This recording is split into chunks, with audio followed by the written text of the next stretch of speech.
Oven లేకుండా pizza చేసుకుందాం వచ్చేయండి. ఇది మైదా పిండి ఒక బౌల్‌తో ఏసాను గదా! ఆ బౌల్‌తో ఏసుకొని ఇది పాల పిండనమాట. అంటే మిల్క్ పౌడర్ అది కూడా ఒక చిన్న కప్‌తో వేసుకోవాలి. తర్వాత సాల్ట్ తగినంత మనం చూసుకొని ఏసుకోవాలి. సాల్ట్ ఏసిన వెంటనే ఏం చేయాలి? బటర్ వేయాలి. బటర్ ఇంకా ఆయిల్ వేసుకొని ఇంకా బాగా మిక్స్ చేసుకోవాలనమాట.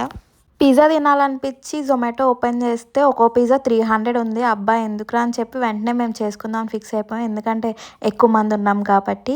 ఇది ఈస్ట్ అనమాట. ఈస్ట్ ఒక స్పూన్ బౌల్‌లో ఏసుకొని దాంతో పాటు మైదా పిండి ఒక స్పూన్ వేసుకోవాలి. షుగర్ కూడా ఒక స్పూన్ వేసుకోవాలి. ఎక్కువ మంది ఉన్నాం కాబట్టి పిజ్జా చేసుకుంటే ఎక్కువ అవుతాయి. అదే ఆర్డర్ పెట్టుకుంటే 1500 అయినా అయితది. ఎందుకు ఆ 1500 ఖర్చు పెట్టే బదులు ఇంట్లోనే చేసుకుంటే బోలెడు పిజ్జా అవుతది. ఇంకా మనం చేసుకున్నట్టు కూడా ఉంటది అని చెప్పి పిజ్జా స్టార్ట్ చేసాము. ఈస్ట్‌లో గోరువెచ్చని వాటర్ పోయాలి. అలా పోస్తేనే పూరి పొంగినట్టు పొంగుతదనమాట ఈస్ట్. ఈస్ట్ పొంగినప్పుడు మళ్ళీ నేను చూపిస్తాను. ఇప్పుడు మనం మిక్స్ చేసుకుంటున్నాం గదా! అది ఇలా మిక్స్ చేసుకోవాలనమాట. కలుపుతూ ఉన్నప్పుడు మనం ఈస్ట్ పక్కన పెట్టుకున్నాం కదా! ఆ ఈస్ట్ తెచ్చుకొని ఇప్పుడు ఏసుకోవాలి. అది 10 మినిట్సే ఉంచాలి. అంతకు మించి ఉంచకూడదు. ఉంచితే మళ్ళీ పాడైపోద్ది. ఇలా పూరి పొంగినట్టు పొంగుద్దనమాట 10 మినిట్స్‌లోనే. సో, పెద్ద గిన్నెలో ఏసుకోవాలి.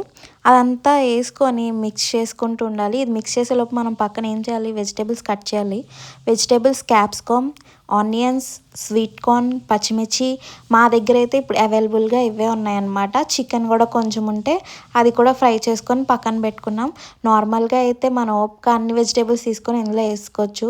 పిండి ఇలా బాగా మెత్తగా కలుపుకోవాలి. కలిపిన తర్వాత ఒక 3 అవర్స్ అయినా పక్కన పెట్టుకోవాలి పక్కాగా. ఎందుకంటే ఇది కూడా పొంగుతదనమాట మైదా పిండి. ఎందుకంటే ఈస్ట్ ఏసాం కదా!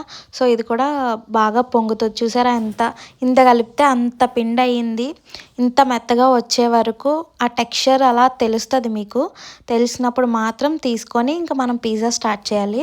చిన్నగా ఉండ చేసుకొని మనం చేత్తోనే వత్తాలి. పిజ్జా మాత్రం కొంచెం పిండేసుకొని చపాతీ చేసినట్టు ఆ కర్రతో రుద్దకూడదు. ఇలా చేత్తో నీట్‌గా వేళ్ళతో ఒత్తుతూ ఉండాలి. మనకు కావాల్సినంత సైజులో మనం చేసుకుంటూ ఉండాలి అలాగా.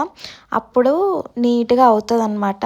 ఇలా మొత్తం చేసిన తర్వాత ప్లేట్ తీసుకోవాలన్నమాట. మనం దేంతో అయితే స్టవ్ మీద పెడతామో ఆ ప్లేట్ తీసుకొని ఆ ప్లేట్ మీద ఏసుకున్న తర్వాత నీట్‌గా సెట్ చేసుకొని ఒక ఫోర్క్ తీసుకొని హోల్స్ పెట్టుకోవాలి మొత్తం.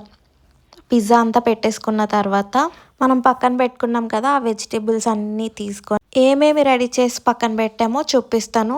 ఆనియన్, పన్నీర్, చికెన్ ఫ్రై చేసుకున్నాము. ఇంకా పిజ్జా సాస్, కార్న్ అన్నీ రెడీగా పెట్టుకున్నాము. ఇంకా పిజ్జా చేసుకోవడమే లేట్ అనమాట. చేసుకొని ఒక పట్టు పట్టాలి.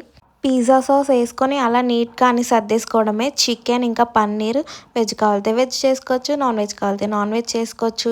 నేను కూడా ట్రై చేయడం ఇదే ఫస్ట్ టైము. ఒక 10 పిజ్జాలు చేసేద్దాం, ఫుల్‌గా కుమ్మేద్దాం అని చెప్పి మేము స్టార్ట్ చేసాము. చూద్దాం అవుట్‌పుట్ అయితే ఎలా వస్తుందో.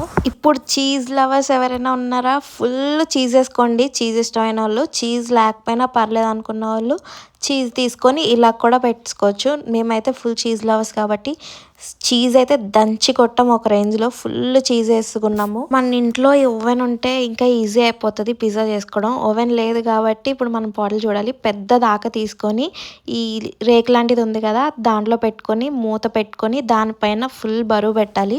అంటే ఆవిరి కూడా బయటికి రానంత బరువు పెడితే అప్పుడు మనకి పిజ్జా రెడీ అయిపోద్ది. ఇలా అనమాట. 20 మినిట్స్ ఉంటే చాలు పిజ్జా ప్రిపేర్ అయిపోద్ది. మన ఇంట్లో కట్టర్ కూడా లేదు కాబట్టి ఇక్కడ ఉన్న నైఫ్ వాడుతున్నాం. చూసారా ఎంత బాగా కుక్ అయిందో, టెక్స్చర్ ఎంత బాగా కట్ అయిందో. అలా చూసుకొని తీసుకోవడమే. తీసుకున్న తర్వాత ఇంకేముంది తినేయడమే లేటు. టేస్ట్ అయితే అద్దిరిపోయిందనమాట. మీరు కూడా ట్రై చేసేయండి. నాకైతే చాలా నచ్చింది. ఒక 1000లో మనకి 10 పిజ్జాస్ వచ్చేసాయి. ప్లీజ్ నా ఛానల్ సబ్స్క్రైబ్ చేయండి. లైక్